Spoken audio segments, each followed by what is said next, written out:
This week is all about instructional design. Now, instructional design is something that's pretty close to my heart. I worked as an instructional designer for a number of years at the University of Kansas. Well, what is instructional design? Well, it's the design of instruction. There are whole careers and jobs related to just doing that. Instructional designers have been around a long time. A lot of times instructional designers are related or use technology quite a bit and are related in higher education to the use of technology in classrooms because technology is so closely associated with both on-campus blended and online courses.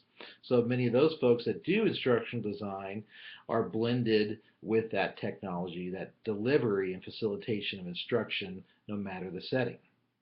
Now, instructional design is a whole entire field. There are researchers that design best ways of presenting content, designing content. You may have heard of things like backward design, where you think of the objectives and the outcomes you want first and design your course backward, versus the many ways traditionally done. What many instructors do is they design their course with activities and then work towards the objectives. That's an instructional design approach. So what we're going to expose you to in this week is a number of different approaches to instructional design and talk a little bit about some of the practical aspects of instructional design for distance learning. So a lot of this is just background to make you aware and to make you be essentially thinking about good design in your course.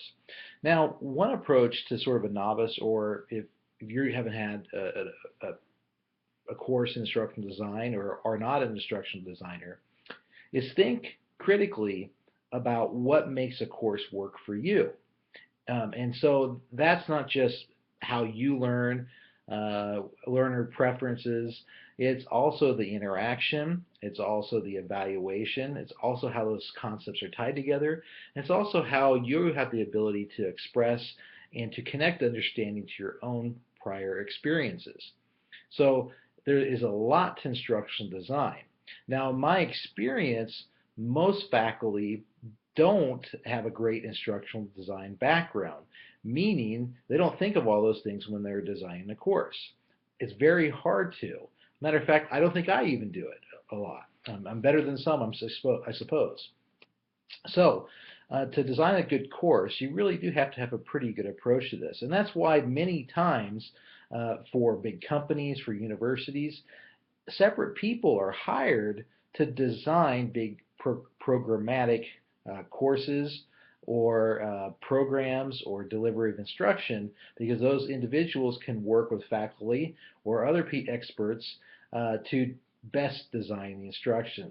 So anyway, I just wanted to make you aware that this week is all about instructional design and also thinking about instructional design in terms of distance education.